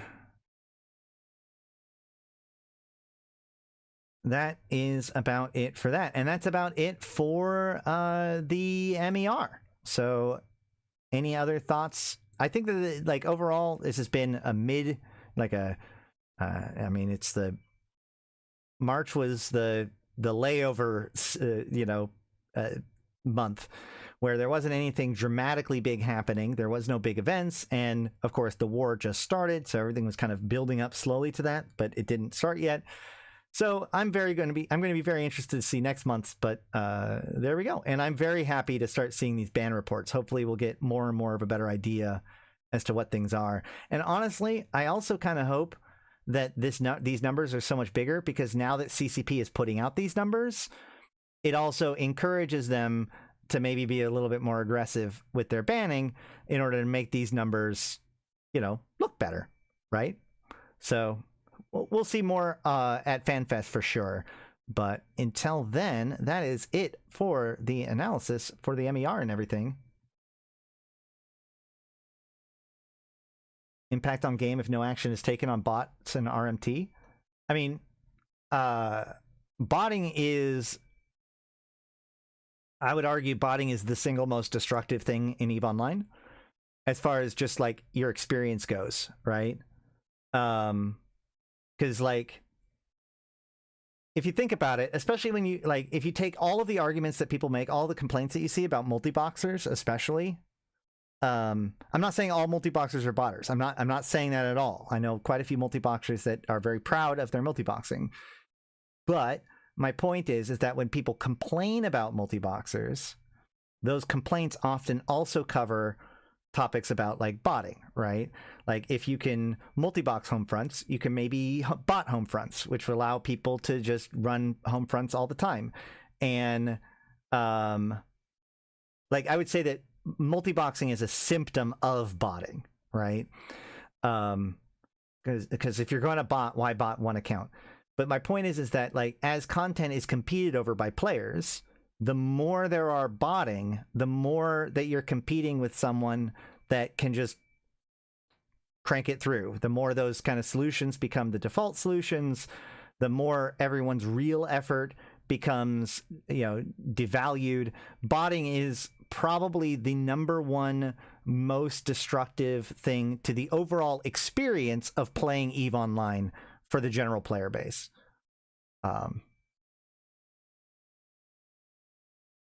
Yeah, I mean, I actually multi-boxed the other day too, because I had to. That's the other thing I needed to cover today. That's the other thing we're going to cover today. Oh boy. Let's talk about me multi-boxing. No, okay. I'm going to just apologize to Malak ahead of time. So,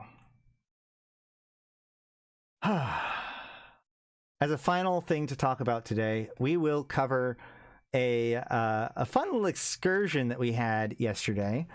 So over the weekend, it occurred to me that as of Thursday, the Rogue Drone Fabricator sites, like, they'd recently added the capital escalations to Rogue Drone Fabricator sites as part of the final week of the election. So as of last Thursday, you can now go into a Rogue Drone Fabricator site and escalate it to its highest level, which gives you more rewards, etc., etc. Now, it is true, as far as we know, the Rogue Drone Fabricator sites will be an evergreen piece of content in wormhole space. So you'll still be able to run Rogue Drone Fabricator sites from now on, in theory, in Rogue Drones, in wormholes. And you can even, most wormholes allow you to bring in battleships, even like the lowest tier wormholes allow you to bring in battleships. So you could trigger the battleship tier of escalation for those drone sites.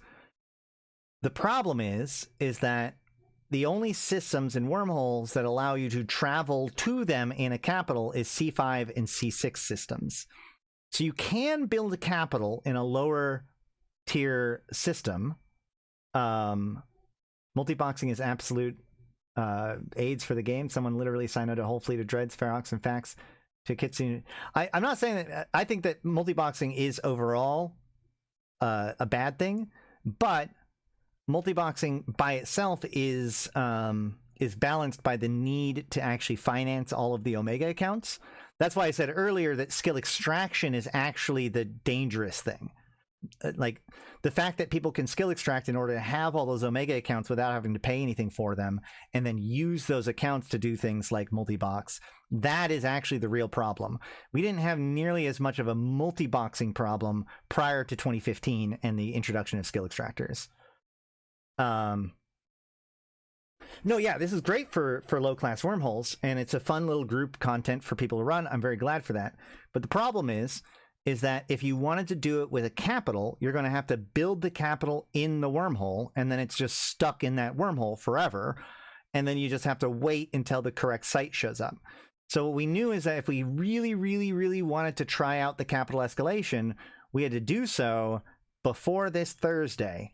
And so Malak decided to put forward his carrier to give it a shot. And we assembled basically the same 5-man Drekavek fleet that completed the Rogue Drone Fabricator at its normal setting. A few weeks ago, we showed that video. This one, we did all the secret squirrel stuff to move our capital to a secret location in order to do it, which is not a secret location anymore. Because, spoiler alert, it went badly. So we made it about six stages into the kill, or into the site, and thankfully, thanks to Thrans, we have a recording of the fight.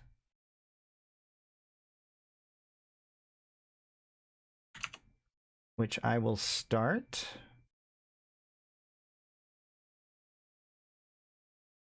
You can see we have the carrier and we have our 5 Dreks.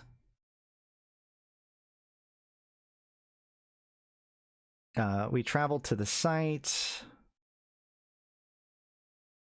Here we are. We land on the site. We're getting things situated and we're fighting these rats. Now, he doesn't have it here, but you can see it said like the escalation was critical, I think is what it said. Now, a few things. One, the carrier actually held its own pretty good. Like, the carrier was a very successful contributor to the fight. The carrier was able to put out about 1,000 applied DPS. We're going to look at that in a second. But the real big thing is, as we get closer and closer, we're now on wave, I think this is wave 5. Hold on, yeah. So here is wave 5, right? And you can see in the thing here that all of the Dreks are kind of taking damage. Well, this is not quite 5, is it? No. Hold on. Yeah. So this is wave 5, and you can see it is pretty significant already. And all of our Dreks are starting to break. So at about wave 5, which again, remember, it goes to 30. Around wave 5, we make the decision that we're going to pull the Dreks out, with the idea that, theoretically speaking, if the carrier can handle themselves, we can warp the Dreks out, the carrier can clear off some of the bigger stuff, and then we can warp the Dreks in to help out for the second half of the wave. So that's the plan. So we're finishing off this wave. As you can see, like, our reps are not holding, but it's across all of our different Dreks, so we're not actually losing anything yet. And then we get done with this site, or with this section, and we make the choice to warp. Now, you can see right as we leave,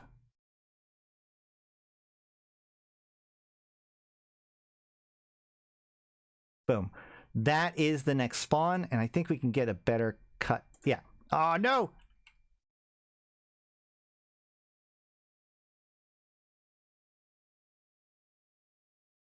Yeah, so you can see that that's a lot of rats. You can't really see it on the overview very well, but you can see there that that's a lot of rats. That's a lot of rats. It's a good thing that we got out.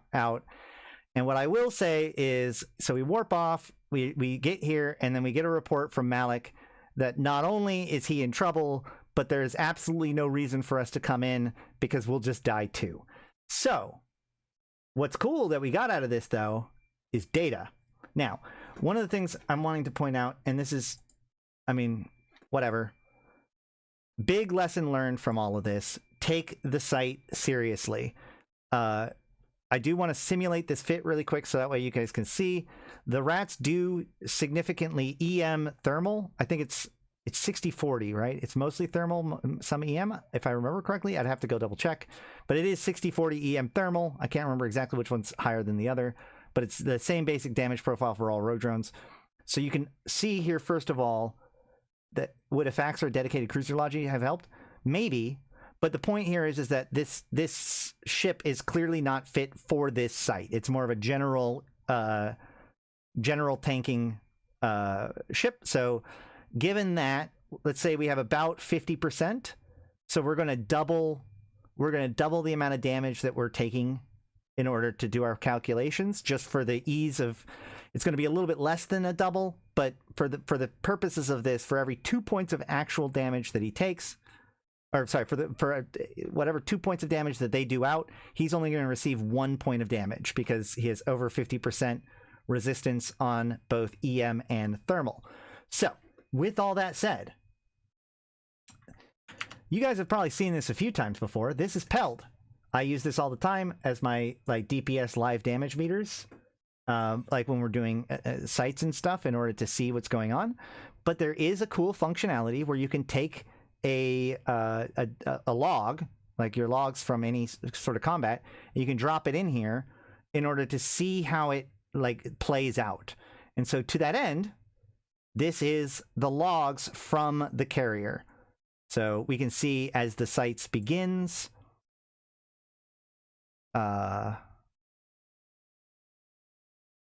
maybe the site begins, soon the site begins.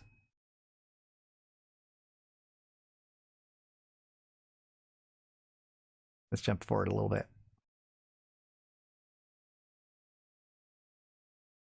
Okay, that's obviously not the site beginning. You gotta work. Wait, no, come on. I was just showing this off yesterday. Okay, whatever. So here is one of the waves just prior to it, and we can see that he is doing over 1,000 applied damage. In fact, almost 13.5 applied DPS. That is after resistances. This is with his fighters. So this is actually very, very good application, guys. So that's one thing to learn. Now, remember, one of the things that they did with this is that they made it so that superiority fighters don't have a restriction. Normally, superiority fighters actually have a big hindrance to how much damage they can do to rats, but they removed that penalty in this one particular site. So the idea is maybe they're going to do this with carriers and other sites too. But with that in mind, we were experimenting with those, and you can see very good applied DPS, all things considered. For the carrier, was definitely able to do what it was needing to do. Now, obviously, it's a little bit lower right now because as you get down in the wave, there's less things to kill, and he's killing smaller things, so the damage goes down. Now, you're going to see when we warp off and the next wave spawns. Here comes the incoming damage. So this is what his carrier experienced as far as damage coming in real time because of that last wave. So you can see that the DPS does climb over time. So it doesn't all happen right at once, but it does climb rapidly, and it hits 4,271 applied DPS. Again, applied DPS.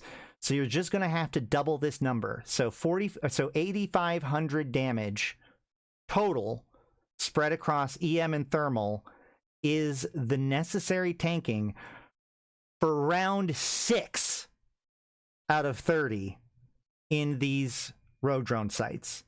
So we don't know how high it'll escalate up, but this is what I can report to you. This is what we can find with our information. So all you wormholers that are going to try to do this in the future, just realize that like tanking for EM and Therm is going to be absolutely critical to surviving this whole thing. Taxes have a better tank. Carriers have one of the worst tanks of all capitals.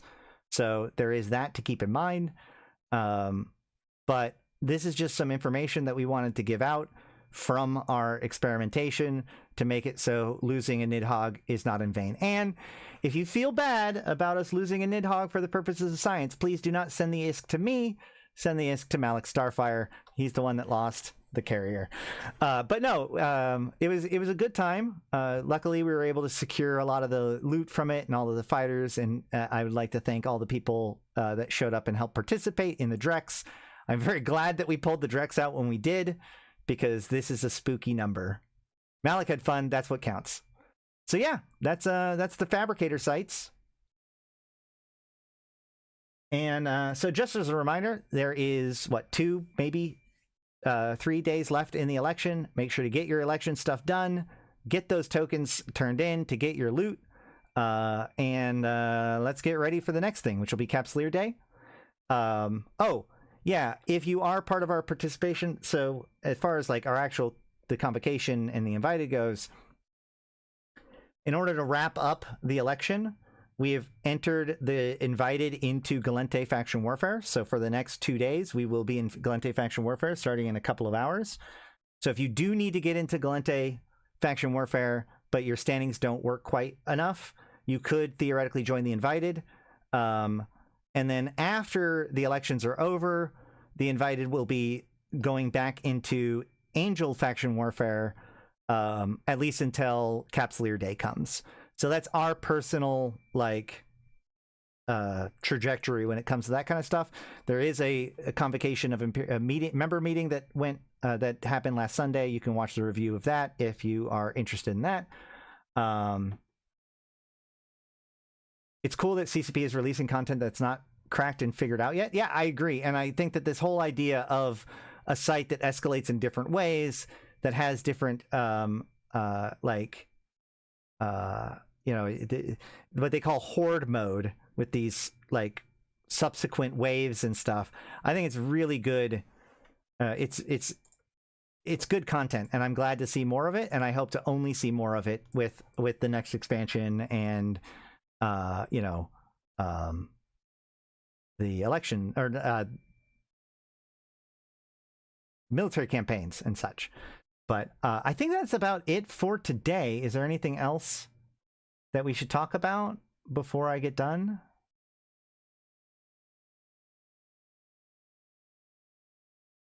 We still want to do a Fabricator site with an Absolution and support, but again, we can always do that in wormholes afterwards if need be. We needed to do this with the carrier now because this Fabricator site won't be available in LowSec after Friday. So that's where that came from. But let me double check.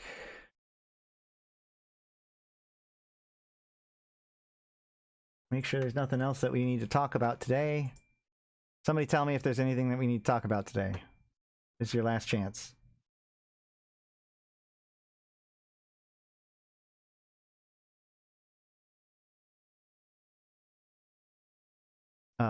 Oh, yeah, CCP Fozzie says, one other thing to note, I realize it's not mentioned in the blog, the shipcasters from space can only be used once per character to limit power projection issues. Good to go.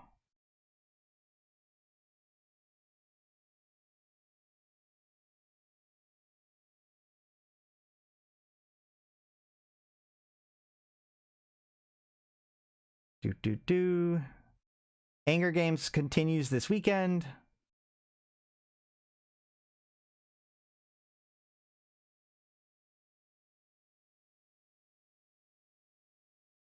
Test Alliance has completely pulled out all of their territory, and Frat has pulled back, which is exactly what you're doing when you're winning a war. That's all I'm going to say about that. I think that's it.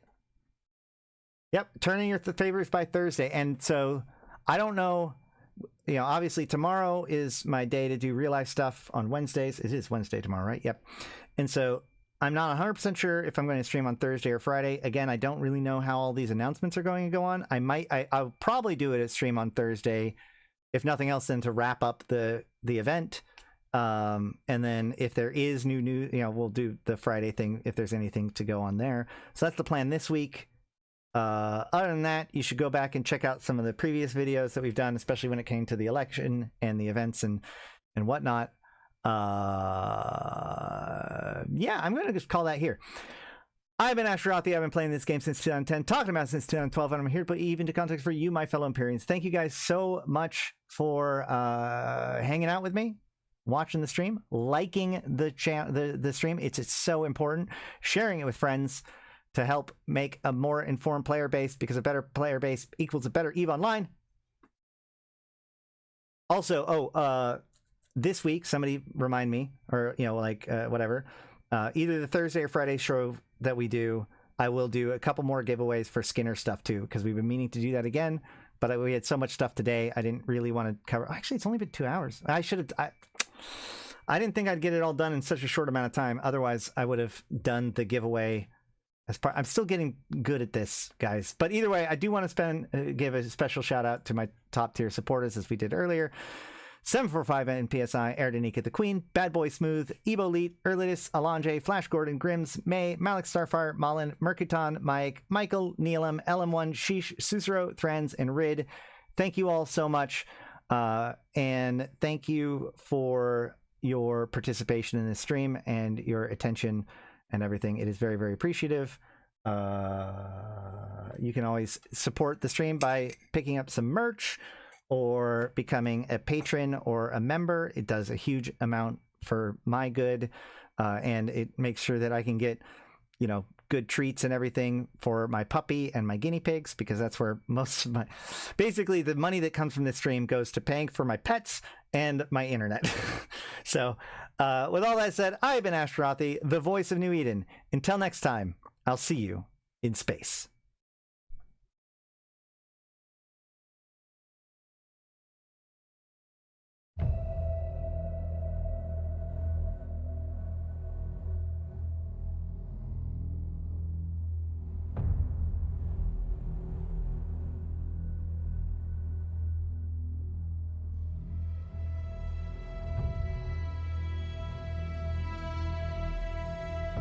Bring on the wrecking machine.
For every city